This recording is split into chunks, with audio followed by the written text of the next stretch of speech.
Yang dimaksud dengan sabar adalah sanggup untuk melawan, sanggup untuk berbuat, iradatul intiqam, membalas, tapi dia tetap lawan. Bukan yang dia lawan manusianya, bukan yang dia lawan orangnya, tapi yang dia lawan adalah darah yang mendidih, yang bergejolak di dalam. Makanya kita selalu mohon doa kepada para habaib, kepada para ulama, kalau ketika berjumpa, Habib tolong saya supaya termasuk orang-orang yang sabar, karena balasan orang yang sabar adalah mendapatkan balasan tak terhitung jumlahnya. A'dadtu li'ibadiyas salihin, aku siapkan untuk hambaku yang soleh. Apa yang disiapkan Allah? Mala a'yunun ra'at, belum pernah terlihat mata, wala uzunun sami'at, belum pernah terdengar telinga, wala khatala ala qalbi bashar, belum pernah terlintas di hati manusia. Nampaknya bapak-bapak semuanya mendapatkan ini insyaallah. Ibu-ibu sama juga. Makanya bapak-bapak sabar. Ustaz Somad, itu bapak itu kelihatannya orangnya sudah tidak kena azab kubur lagi Pak Ustaz. Loh, kok bisa begitu? Saking dia sudah menderitanya menghadapi istrinya di dunia. Pernah nggak dengar seperti itu? Pernah bapak? Ada orang yang begitu sabar menghadapi, saking sabarnya dia, setengah dari azabnya sudah diterima di dunia, sehingga di akhirat ketika semua orang mendapatkan azab, ini azab kamu, ini azab kamu, lalu orang ini kata Allah, azab kamu DP-nya sudah diambil dunia, ini tinggal cash-nya saja. Sedangkan kita semua tidak mau mendapatkan azab sama sekali. Maka doa kita, Rabbana atina fid dunya hasanah wa fil akhirati hasanah wa qina adzabannar. Di dalam kamus Lisanul Arab, kamus lengkap bahasa Indonesia Purwadarminta, sejengkal. Tapi kamus Ibnu Manzur bahasa Arab semeter. Apa dikatakan di sana marah itu? As-sulbah, keras. As-sokhrah, batu yang keras. Itulah amarah, karena dia menggumpal menjadi dendam kesumat. Sebelum mati dia berpesan kepada anaknya, sini sebentar anakku, sini sebentar. Ada apa ma? Kamu kalau nanti saya mati, jangan nikahkan anak cucumu 7 turunan dengan anak tetangga kita. Batu yang mengeras, maka sampai kapanpun tidak akan mencair. Wa inna minal hijarati lama yatafajjaru minhul anhar. Ada batu keras tapi masih memancarkan air. Wa inna min halama yahbitu min khasyatillah. Ada batu keras tapi hancur berkeping di atas bukit Tursina karena takut kepada Allah. Tapi kalau sudah hati mengeras menjadi batu, maka apapun tidak akan keluar.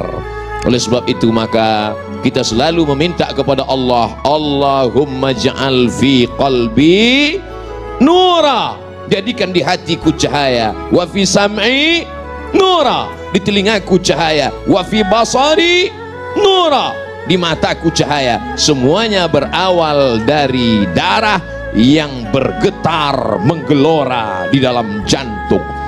Makanya kita mesti menjaga hati. Kata Nabi SAW, ala fil jasadi mudghah, ketahuilah di dalam jasad, dalam badanmu ini ada segumpal, sekepal, segenggam. Abdul Somad jantungnya sebesar kepalannya. Kalau tidak percaya, ambil ronsen. Jantung pisang sebesar apa genggaman kepalan tangan, sebesar itulah jantung kita. Bapak ibu yang kebetulan gemuk besar tangan. Abdul Somad yang kebetulan kurus kecil. Orang gemuk itu sebenarnya adalah orang kurus yang hatinya selalu tersakiti.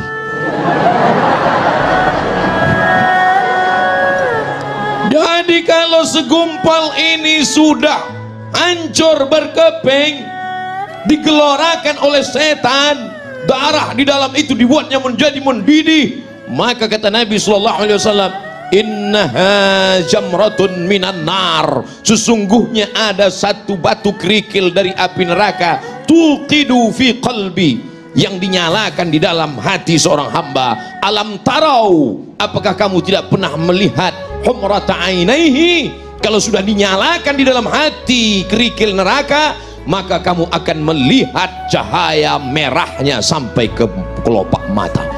Makanya merah mata dia. Oleh sebab itu maka kita selalu jaga hati ini. Dan setan selalu berbisik. Setan berbisik tidak di telinga.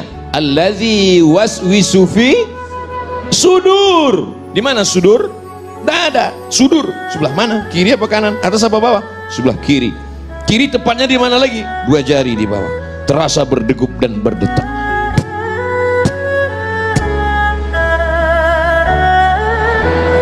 Kalau mikrofon yang mahal biasanya kedengaran. Iya.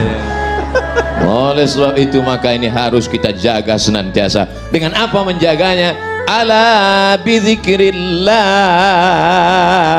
Dengan banyak-banyak berzikir mengingat Allah, tatmainnul qulub. Yang bergojak tadi, yang menyala tadi, yang mendidih tadi, kalau kita mau tenangkan, bagaimana cara menenangkannya? Zikir, zikir, zikir. Kalau ada yang terkena musibah, meninggal anaknya, terbakar rumahnya, apakah dia marah kepada Allah? Tidak, dia sabar. Kalau ada di antara ibu yang suaminya dilarikan orang, tetap disitulah baru kelihatan bahwa yang namanya marah itu bukan dihilangkan dari diri manusia, tapi tempatkanlah marah pada tempatnya. Apa itu Ustaz ceramah kok marah-marah? Itu bukan pewaris Nabi. Nabi itu nggak pernah marah. Coba lihat ketika Nabi dilempar pakai batu, basah tapak kakinya kena darah, terompak kayu sendalnya habis berdarah, marahkah Nabi? Tidak. Datang malakul jibal, malaikat jibal, bukit segala bukit. Hai Muhammad sallallahu alaihi wasallam, tunjukkan padaku mana bukit yang paling besar di atas muka bumi ini, akan aku timpakan ke atas negeri Taif, rata mereka semua dengan tanah. Sebelum kita dengar jawaban Nabi SAW, andai yang datang itu malaikat kepada Abdul Somad, hai Abdul Somad, tunjukkan mana. Belum lagi selesai malaikat langsung saya potong ngomongnya. Itu Gunung Bromo, itu Gunung Kidul, itu Gunung Merapi, ratakan mereka dengan tanah, jangan sisakan satu pun. Itu makanya tidak ada nabi bernama Nabi Abdul Somad, karena tidak lulus fit and proper test. Apa kata bumi? Wahai Muhammad sallallahu alaihi wasallam, kalau sampai darahmu menetes kena ke bumi, aku telan penduduk Taif itu rata sama rumah-rumahnya, aku telan. Apa yang dilakukan Nabi SAW? Nabi menyapu, mengusap supaya darah tidak menetes ke bawah. Andai malaikat berkata, bumi berkata, tanah berkata kepada Abdul Somad, Abdul Somad, andai menetes darahmu ke tanah, langsung saya gesekkan ke tanahmu. Tapi Nabi Muhammad SAW, adakah dia marah? Tidak. Adakah darahnya sempat menetes ke tanah? Tidak. Apa doanya? Asallah an yukhrij min aslabihim man ya'budullaha wa la yusyrika bihi syai'a. Ya Allah, keluarkan dari tulang sulbi mereka anak cucu yang akan mentauhidkan engkau, tidak mensyirikkan engkau. Bumi yang melempari Nabi itu sekarang 100% menjadi negeri Islam. Itulah dia negeri Taif, 91 km dari kota Makkah Al-Mukarramah. Pergilah bersama rombongan umroh kalau iklan. Artinya apa? Perjalanan hidup ini ada kalanya Nabi tidak pernah marah. Ketika pada perang Uhud, sahabat mengelilingi baginda Nabi Muhammad sallallahu alaihi wasallam. Satu sahabat meminta, ya Rasulullah, berdoalah, mintalah kepada Allah. Setiap Nabi ada doa mustajab. Mohonlah kepada Allah supaya kalau engkau berdoa kepada Allah, maka seluruh orang kafir Quraisy ini akan mati sebagaimana dulu Allah menimpakan azab kepada umat Nabi Musa, umat Nabi Isa, umat Nabi Ibrahim. Apakah Nabi memanjatkan doanya? Tidak. Apa kata Nabi? Aku simpan doa mustajab itu syafaatan li ummati yaumal qiyamah, untuk syafaatku untuk umatku sebagai syafaat nanti di akhir zaman. 1441 tahun yang lalu dia sudah memikirkan kita. Dia tidak marah, dia tidak pernah mengamuk, dia tidak pernah berteriak. Kenapa Abdul Somad kalau ceramah teriak-teriak?